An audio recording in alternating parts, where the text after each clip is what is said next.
தமிழ்நாடு சட்டமன்றத்தில் ஜனநாயகம் செத்து போச்சு. எங்கே போச்சு ஜனநாயகம்? எங்கே போச்சு?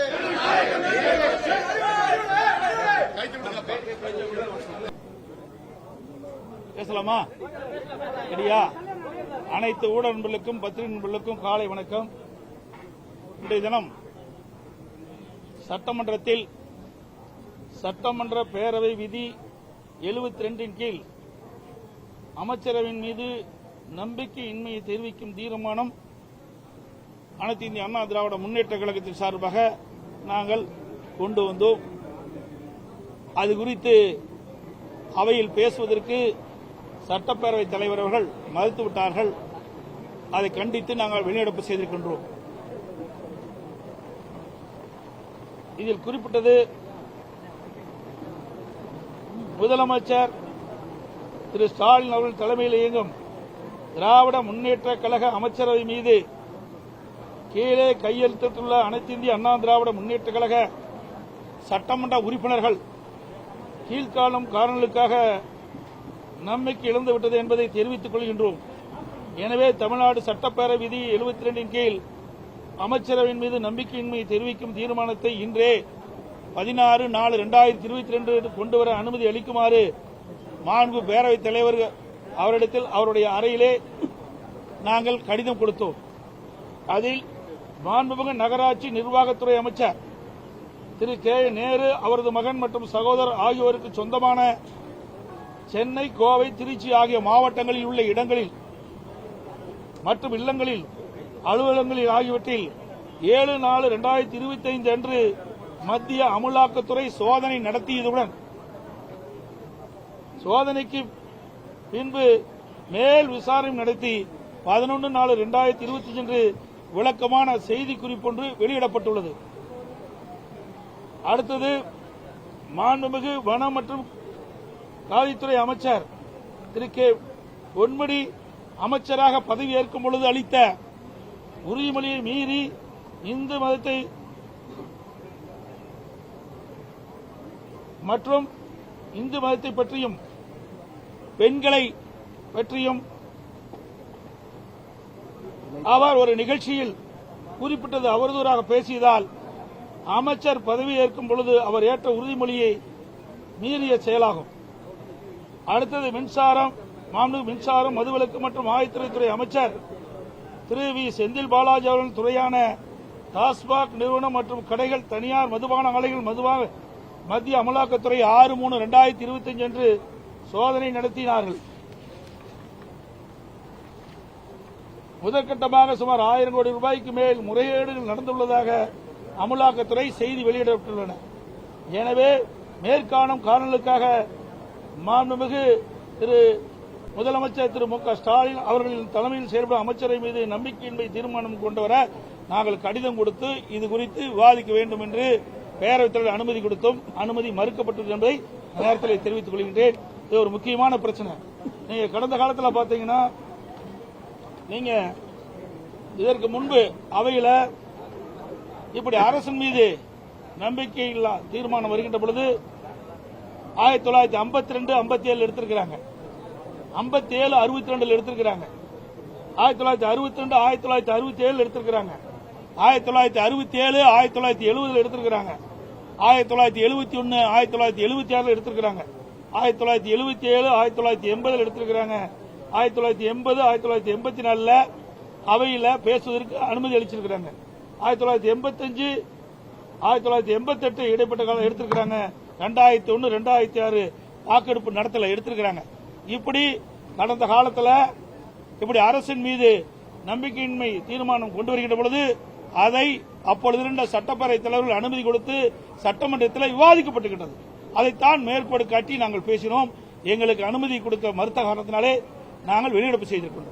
நீங்க சொன்ன மாதிரி பல்வேறு காலகட்டங்களில் அரசின் மீதான அந்த நம்பிக்கையினை தீர்மானம் 10 நாட்களுக்கு முன்பு கூட அதிமுக சபாநாயகர் மீதான நம்பிக்கை இந்த தீர்மானத்தை எடுப்பதில் என்ன பிரச்சனை நினைக்கிறீங்க? அதுதாங்க அவங்க தான் சொல்ல வேணும்.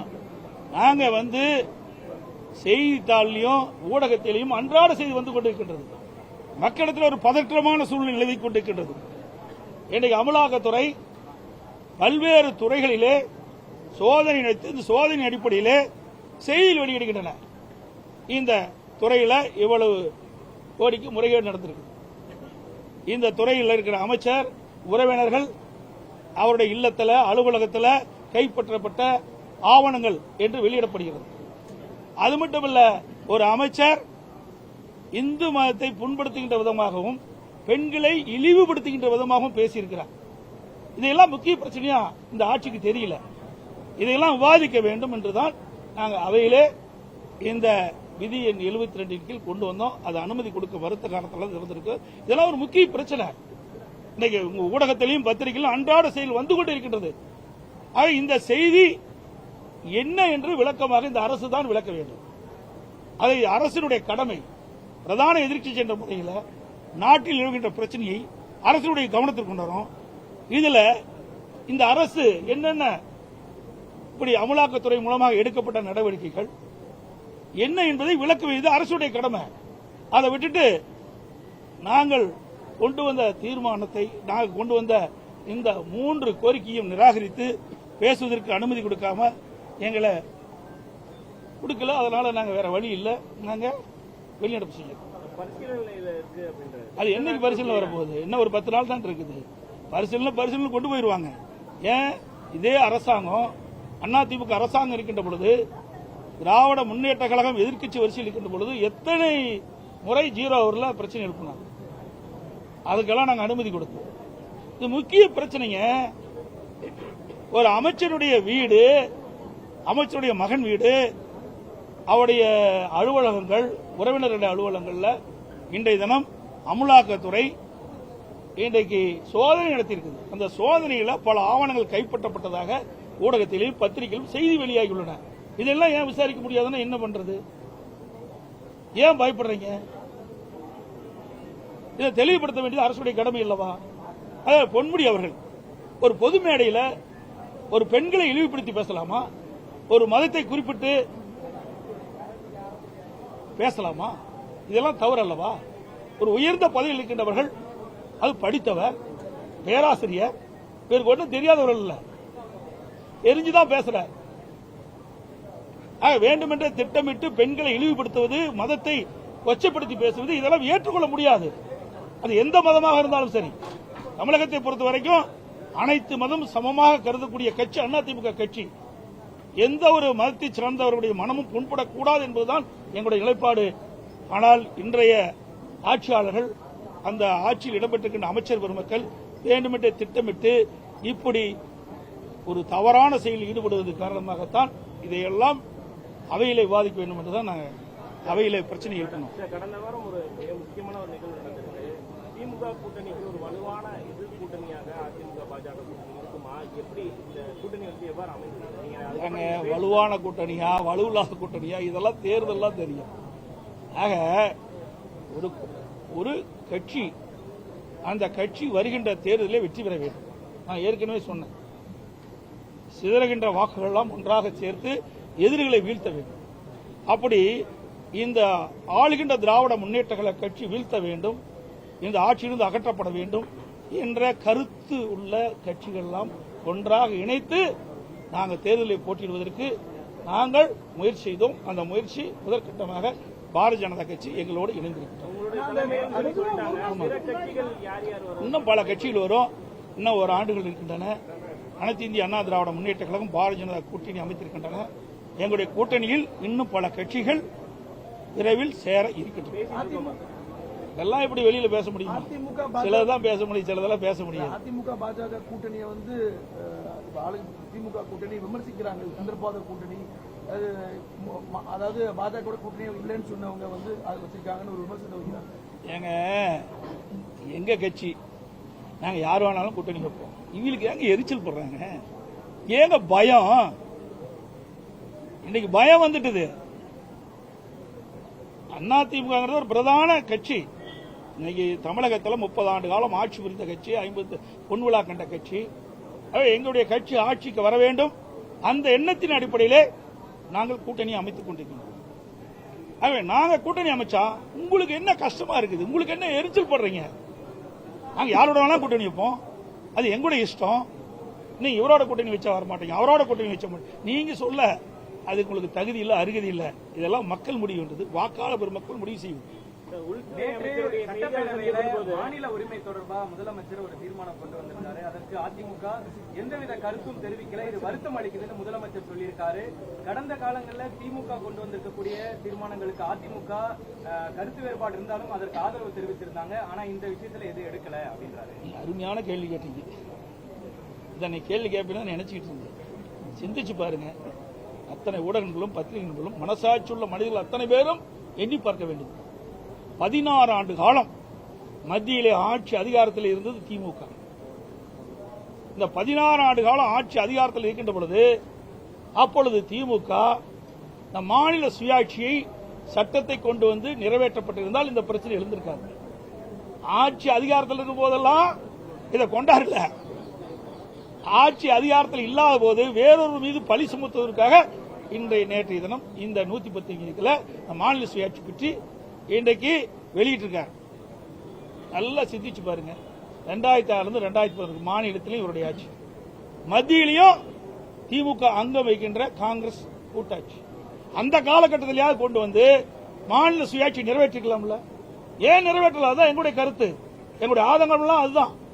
ஒரு வாய்ப்பு கிடைக்கின்ற பொழுது தமிழ்நாட்டு மக்களுடைய நலன் சார்ந்த பிரச்சனையை நிறைவேற்றிக்கலாம். அதை தவற விட்டுட்டீங்களே. இப்போ அடுத்த ஆண்டு தேர்தல் வர இருக்கு.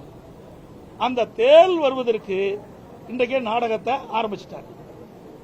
திராவிட முன்னேற்ற கழக அரசு மீது மக்கள் கொந்தளிப்போடு இருக்கிறாங்க, மிகப்பெரிய வெறுப்போடு இருக்கிறாங்க. திராவிட முன்னேற்ற கழக ஆட்சி அகற்ற வேண்டும். 2026 சட்டமன்ற தேர்தலில் வாக்காளர் பெருமக்கள் எதிர்நோக்கி கொண்டிருக்கிறாங்க. அதை மடைமாற்றுவதற்காக, அதை திசை திருப்புவதற்காக இன்றைக்கு மாநில சுயாட்சி என்ற ஒரு நாடகத்தை நேற்றைய தினம் அரங்கேற்றிருக்கிறார். உண்மையிலேயே இவருக்கு மனசாட்சி இருந்தா மத்தியில் ஆட்சி அதிகாரம் இருக்கும் போது ஏன் நீங்க நிறைவேற்றல? ரகுபதி நேற்று பேசுறார் அக்கறையில். நீ மத்திய மந்திரியா இருந்தீங்களா? ரகுபதி அவர்களே மத்திய மந்திரியா இருந்தீங்களா? வேட்டி மாத்தி கட்டிட்டு போனாலும் பரவாயில்ல, அதை பத்தி நாங்க கவலைப்படல. என்ன நீ எந்த கட்சிக்கு வேணாலும் போ. ஏன்னா அதிமுக என்ற இரவு பகல் வராமல் தொண்டர்கள் உழைத்து ரத்தத்தை வீரையா சிந்தி அவரை எம்எல்ஏ ஆக்கி மந்திரி ஆக்கினது அதிமுக. நாட்டிற்கு அடையாளம் காட்டப்பட்டது, ரகுபதி அவர்களுக்கு அடையாளம் காட்டப்பட்டது அதிமுக. அதிமுக தான் கட்சி தான். அன்றைய இதெல்லாம் பெரும்பான்மையான சட்டமன்ற உறுப்பினரோடு அமைச்சரை அமைக்கப்பட்டு அதில் இடம்பெற்றவர் திரு ரகுபதி அவர்கள். அதையெல்லாம் மறந்து தன்னுடைய சுய லாபத்திற்காக அடிமையா போய் அடிமை வேலை செஞ்சுட்டு இருக்காரு. ஏன் நீ மந்திரியா இருக்கும்போது செய்யப்படாத? மாநில சுயாட்சி உங்களுக்கு தெரியலையா? இப்பதான் அதிமுக அக்கறை இல்லையா? எப்படி கண்டுபிடிச்சிட்ட? பச்சோந்தி இப்படிலாம் நாட்டில் எப்படி மக்கள் இருக்கிறாங்கன்னு எனக்கு தெரியல. அது மட்டும் இல்ல, இந்தியா கூட்டணி அமைச்சாங்க 2024 நாடாளுமன்ற தேர்தலின் போது. இந்தியா கூட்டணி குறைந்தபட்ச செயல் திட்டத்தில் கூட மாநில சுயாட்சி இடம்பெறும். அப்ப இடம்பெற்றிருக்கலாம்ல? ஒரு இந்தியா கூட்டணி என்ற போது ஆட்சிக்கு வந்தா மாநில சுயாட்சியை சட்டத்தை கொண்டு வந்து நிறைவேற்றப்படும் என்று ஏன் நீங்க அஜிதால கொண்டாடல? 2024 நாடாளுமன்ற தேர்தலில் பரப்புரையாட்டினீங்களா? அப்ப எங்கேயாவது திரு ஸ்டாலினோ உதயநிதி ஸ்டாலின் அவர்களோ எங்கேயாவது மாநில சுயாட்சி பற்றி பேசுறாரா? இல்லையே. எல்லாம் சுய லாபத்திற்காக மத்தியில் ஆட்சி அதிகாரம் கிடைக்க வேணும். அது தன் குடும்பத்திற்கு கருணாநிதி குடும்பத்தைச் சேர்ந்தவர்கள் மத்தியில் ஆட்சி அதிகாரத்துக்கு வரணும். அதுதான் அவருடைய நிலைப்பாடு ஒழிய தமிழ்நாட்டு மக்கள் மீது அக்கறை இல்லாத ஒரு அரசாங்கம் திமுக அரசாங்கம், திமுக கட்சி. அன்னைக்கு நடந்த உள்துறை அமைச்சர் 2 விமர்சனங்கள். ஒன்னு, அதிமுக பாஜக கூட்டணி அரசுன்னு சொல்லி அவங்க கூட்டணி அரசுன்னு சொல்லவே இல்லை. நீங்க தப்பா புரிஞ்சுக்கிட்டு ஏதோ வித்தியெல்லாம் காட்டுறீங்க. தயவு செய்து இந்த வித்தியெல்லாம் விட்டுருங்க. கூட்டணி அரசு அதாவது அனைத்து இந்திய அண்ணா திராவிட முன்னேற்ற கழகம், பாரதிய ஜனதா கூட்டணி ஆட்சி அமைக்கும். புரிஞ்சுக்கங்க. அரசியல் பங்கு ஏங்க திருப்பி அதுக்குள்ள வர ஏதாவது விறுவிறுப்பான செய்தி உங்களுக்கு வேணும், எங்கிட்ட இருந்து புடுங்க வேணும். ஆக அப்படிலாம் அவர் சொல்லவே இல்லை. திருப்பியும் சொன்னார். டெல்லிக்கு மாண்புமிகு பிரதமர் மோடி அவர்கள் தமிழ்நாட்டுக்கு என்னுடைய பெயரை சொல்லி சொன்னார். இதுல இருந்து நீங்க புரிஞ்சுக்க வேண்டியதானே? இதுல இருந்து ஏதாவது இதுல கண்டுபிடிச்சு விஞ்ஞான மூளையெல்லாம் பயன்படுத்தி கண்டுபிடிக்கிற வேலையில விட்டுருங்க. அதெல்லாம் நாங்க பாத்துக்கிறோம். அனைத்து ஊடகங்களுக்கும் பத்திரிகைகளுக்கும் வணக்கம், நன்றி.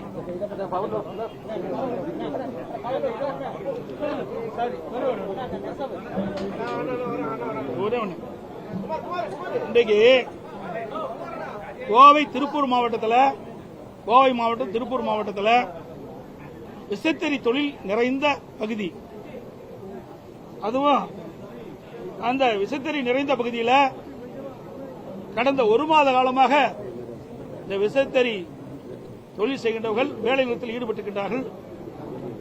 விசைத்தறி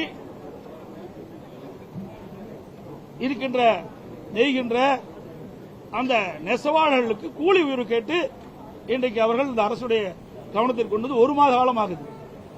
கடந்த 4 நாட்களாக விசைத்தறி நெசவு தொழிலாளர் கூலி உயர்வு வேண்டும் என்று தொடர்ந்து உண்ணாவிரத போராட்டம் நடத்திட்டு இருக்காங்க. இந்த அரசு அவளை அழைத்து பேச்சுவார்த்தை நடத்தி அவருடைய கோரிக்கையை நிறைவேற்றி தர வேண்டும் என்று அன்போடு இந்த நேரத்தில் கேட்டுக்கிறோம். ஏன்னா இது பல லட்சம் தொழிலாளருடைய வாழ்வாதாரம். ஏன்னா வேலை நிறுத்தத்தில் ஈடுபட்டா இன்றைக்கு அந்த தொழிலாளருக்கு வருமானம் இல்லாமல் போயிடும். அதனால இந்த அரசு தனி அக்கறை செலுத்தி அந்த விசைத்தறி உரிமையாளர்கள் அந்த கூலிக்கு நெய்கின்ற அந்த விசைத்தறி உரிமையாளர்களை அழைத்து அந்த கூலி உயர்வு ஒரு முடிவு கொண்டு வந்து அவர்களுக்கு கோரிக்கையை நிறைவேற்றுவதற்கு இந்த அரசு முயற்சிக்க வேண்டும் என்று ஊடகத்தின் வாயிலாக பத்திரிகை கேட்டுக்கொள்கிறேன்.